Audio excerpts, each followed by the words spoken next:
Alright guys, so today we're going to be going over the Module 1 test review. So we're going to start with question number 11. So it says, which equation represents this sentence? The sum of 5 times a number m and 12 is equal to 27. So we want to make sure we're using our math words. So I'm going to start with separating words that I think are important. So I know 5 times a number, m, is important. I know that means multiplication. I know I'm tising 5 times the number m. When two things are right next to each other, we know that represents multiplication. I also know that sum means addition. So I'm going to be adding two things. I'm going to be adding 5 times a number and 12. So I can write that out as 5 times a number plus 12 is, I know is means equals, and we equal 27. So that's going to be letter A. All right, pretty easy. Let's go to number 2. So number 2 says, well, number 19 says, Jamie bought a notebook and a box of pencils for $5. The notebook cost $3 and there are 10 pencils in a box. The equation 3 plus 10p equals 5 can be used to find the cost of one pencil. Select all the equations that are equivalent. So it already gives me the equation. Gave me 3 plus 10p equals 5. So I want to solve for p. I want to find out how much each pencil is going to cost me. And when I'm solving this, I'm going to find out which set of equations is going to be equivalent to the one that I'm solving. So I know I'm going to start with moving this 3 over to the other side. Remember, you can move a number by using the opposite operation. So I'm going to subtract 3 from both sides. 3 minus 3 is 0. I'm left with 10p equals 5 minus 3 is 2. Now, I'm going to stop here because I already see an equation that works. My letter B matches what I have so far. So I know that's an answer choice already. I'm going to keep going. I separate 10 and p by doing the opposite operation. The opposite of multiplication is division. Whatever I do to one side, I do to the other side. P equals 10 divided by 2 divided by 10 is 0.2. And there I have my second equation. All right, let's go to number 20. So 20 is going to follow the same thing. We're just solving for x. So I'm going to start by rewriting my equation. Now, in this case, I have variables on both sides of the equal sign. So I'm going to start by working to get all of my x's together. So I like to have my letters on the left side, numbers on the right side. So I'm going to start by moving this 4x to the other side. Now, I know the opposite of positive 4x is negative 4x. Whatever I do to one side, I'm going to do to the other. And I need to make sure I add it to this 3x because x and x are like terms. They are the ones that can combine. I cannot combine when I'm doing addition or subtraction x's with whole numbers. So I'm going to do minus 4x. 3 minus 4 is negative 1x. Negative 1x is the same thing as just having negative x. So I'm just going to leave it as negative x. I'm going to bring down my positive 1 equals, I'm going to bring down my negative 8. I'm going to move over this negative or this positive 1 to the other side by doing negative 1, negative x equals negative 9. From here, x is still not by itself. I need to get rid of this negative. So I'm going to divide by negative. Remember, when two things are right next to each other, that means multiplication. This is as if we have an imaginary 1 here, and I'm going to divide by that negative 1. So I'm left with x equals a negative divided by a negative. Cancels out. I'm left with x equals 9. So I know it's D. All right, let's go to 24. So here we have something a little bit different. So we have these absolute value marks. Now, when we're talking about absolute value, we're talking about the distance from 0. So anytime I have distance, I know I have to have a positive number. Because this is equal to a positive 12, I know that I'm going to create a second equation. My second equation is going to be the same exact thing with only one small difference. My equals will now be negative 12 when it was originally positive 12. So that means my answer is going to have two possible values. So I'm going to start here. I'm going to do the same thing. I'm going to get x by itself. So I'm going to start by moving this negative 6. I'm going to do the opposite operation. I'm going to add 6 to both sides. I'm left with 3x equals 12 plus 6 is 18. Now I'm going to get rid of this 3 by doing the opposite. When two things are attached to their multiplication, the opposite operation would be division. I'm going to divide by 3, divide by 3. 3 divided by 3 is 1. 1x is the same thing as just having x. 18 divided by 3 is 6. So I know that's my first answer. So I'm going to circle my 6. Now I'm going to go to the other side. Now, why do we create this into a negative? Because I know whatever I get in here, because it's an absolute value, negative 12, the absolute value of negative 12 is positive 12. So when I solve and I get negative 12 on the inside of the absolute value, I am getting basically positive 12 because the absolute value of negative 12 is positive 12. So that's why we're solving for the negative 12. So I'm going to do the same thing. Start by adding my 6 to both sides. 6 minus negative 6 plus 6 is 0. I'm left with 3x equals negative 6. Divide by 3, divide by 3. X equals negative 2. And that is my second answer. So anytime you have absolute value and it is not equal to a negative, you're going to have two separate equations, two answers. All right, let's go to number 26. So 26, we're talking about absolute value as well. I have negative 5, absolute value x plus 1 is 2 equals 12. So before I can solve this, I need to make sure I move everything that is not inside the absolute value. So this positive 2 and this negative 5 need to be moved to the other side. So I'm going to start by moving this positive 5. I'm going to do minus 2 on both sides. The opposite of addition is subtraction. 2 minus 2 is 0. Left with negative 5, absolute value x plus 1 equals 12 minus 2 is 10. Now this negative 5 is right next to the absolute value, so that means we're multiplying. So if I want to get rid of multiplication, I'm going to do the opposite operation. I'm going to do division. I'm going to divide by negative 5, divide by negative 5. Whatever I do to one side, I must do to the other. I'm left with x plus 1 equals negative 2. So now I have the absolute value by itself. But because this is equal to a negative 2, there is no absolute, the absolute value of nothing will ever give you a negative. So I know that this has no solutions because it is equal to a negative. So this original equation, once I got everything to the other side and I left the absolute value on one side by itself, I got a negative, and I can't have negatives in absolute value.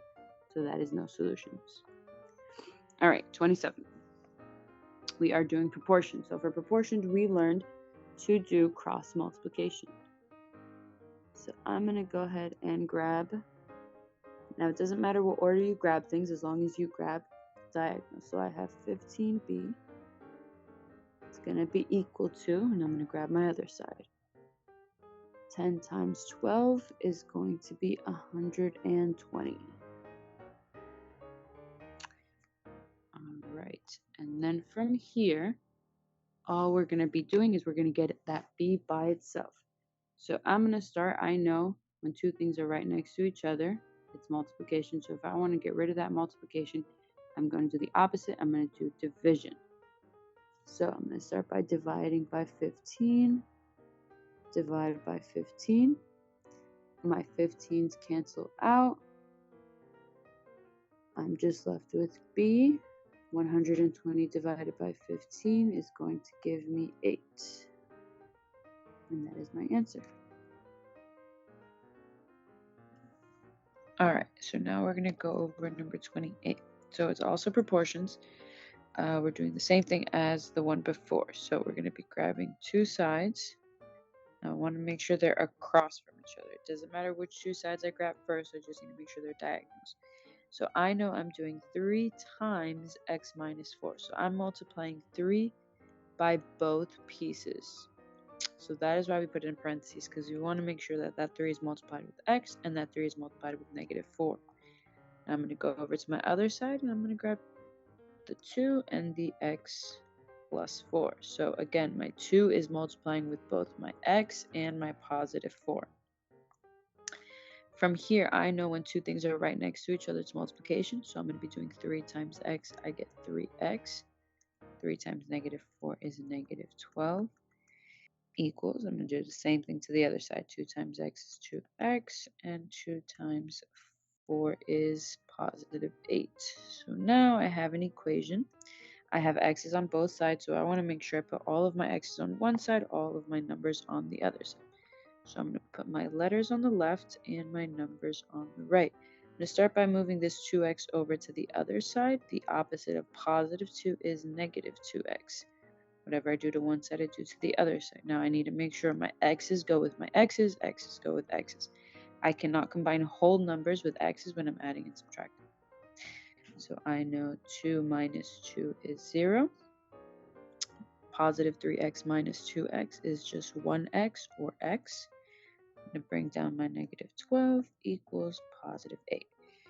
So now I'm going to move this positive 12 over to the other side. I have negative 12, I'm sorry. Negative 12, the opposite of negative 12 is positive 12, positive 12. Whatever I do to one side, I do to the other. I'm left with x equals 8 plus 12 is 20. And that is my answer. I got letter D. All right, 31. So in this case, it says solve the formula for the circumference of a circle. C equals 2 pi r for r. So I'm solving for r. I want to get r by itself. So in this case, I'm not really paying attention to the numbers. I'm paying attention to what operation is happening between these. So I know when these three things are all right next to each other, there's nothing in between. I know that's multiplication.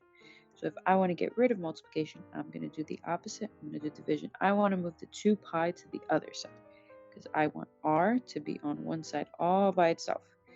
So if I want to separate multiplication, I'm going to do division. So I'm going to divide by 2 pi. Whatever I do to one side, I do to the other side. My 2 pi divided by 2 pi is just 1, which is the same thing as just 1r or r. So I'm left with r equals. Now I can't simplify this anymore because I don't know what c is. I don't know what pi is. So that's going to be my answer. All right, 32. It says the maximum speed in miles per hour of a cheetah is 18 more than 3 times the maximum speed of a hippopotamus. If the maximum speed of a cheetah is 75 miles per hour, which equation could be used to find the maximum speed of a hippopotamus? So, start by breaking it down. So it says the maximum speed in miles per hour of a cheetah. So I know my cheetah is 18 more. So I know 18 more is plus 18. And it says then, so we know it's a turnaround word. So I know then is a turnaround, that word. That means this 18 plus is going to be at the end. And 3 times, I know is 3 times is multiplication. So I know this is multiplication. So I know I'm timesing 3 by the maximum speed of a hippopotamus. Now I don't know what the maximum speed of a hippopotamus, so I'm going to use that as my variable. Our unknown is our variable. So I know I'm doing 3 times my hippopotamus more than 18 more, we know is plus 18 because we have a turnaround word. That is why I flipped the order. My 3 times the hippopotamus goes first, then we have my 18 more. Then it says if the maximum speed of the cheetah is 75 miles, so I know my cheetah is running a total, a maximum of 75 miles. That's going to be our equals to 75. Which equation could be used to solve for the maximum speed of hippopotamus? So because I know the cheetah, I know I don't know what the hippopotamus is, but I know that 3 times the hippopotamus plus 18 is going to get me to the 75 of the cheetah. I can figure out what my hippopotamus is going to be. So that is going to be our letter C. All right, let's start with number 33. So it says the volume of a pyramid is given by the formula V equals 1/3 BH, where B is the area of the base and H is the height. So now it says solve the formula for H. So I'm going to start by rewriting my formula. So it gives me the formula. It says V equals 1/3 BH. So now I want to get H by itself. So H, I'm going to put H in a little box. That way I know that I'm not going to touch H. I'm going to leave it there. I'm not going to move it because I want to move everything else. So I'm going to start with this fraction. I know I don't really like fractions, so I want to get rid of this fraction first. I know this fraction means division. I'm dividing by 3. And if I want to move it to the other side, I'm going to do the opposite operation. So I'm going to multiply by 3. Whatever I do to one side, I must do to the other side. 3 times V is 3V equals. Now, 3 times 1, this is going to be 3 times 1. 3 times 1 gives me 3. 3 divided by 3 is just 1. So I'm left with 1 times B times H. Now, 1 times B times H is the same thing as just having BH. So I don't even have to have that 1 there anymore. I'm going to make that 1 go away. So now I still want to make sure I have this H by itself. I know B and H are attached by multiplication because they're right next to each other. So I'm going to do the opposite. I'm going to do division. Whatever I do to one side, I must do to the other side. B divided by B is 1, so I'm left with just H, or 1H. And I can't solve B times, or 3 times V over B, so that is going to be my equation. And that's how you solve for H. So over here, I'm going to write 3V over B equals H.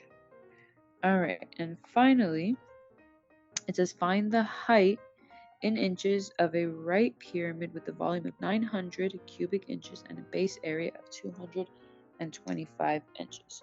So I already solved for height. I already know the formula I'm going to be using for height. I know I'm going to be using 3V divided by B equals height. So now I'm going to look and see if I can find what V is and what B is. So if I look over here, it says volume of 900 cubic inches. So I know I can replace this V with 900. So I'm going to put it right here. And I'm going to put it right next to 3 because I want to make sure that I'm multiplying the two. 3 and V in this case are multiplying because they're right next to each other. So I'm going to leave the two numbers right next to each other. That way I know it's multiplication. Now I'm going to look at base. It says the base area of 225. So I'm going to erase this B and I'm going to replace it with 225.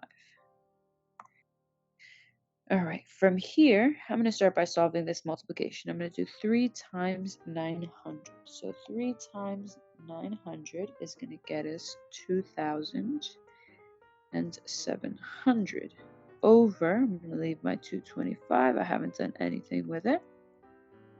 Now I'm going to do 2,700 divided by 225.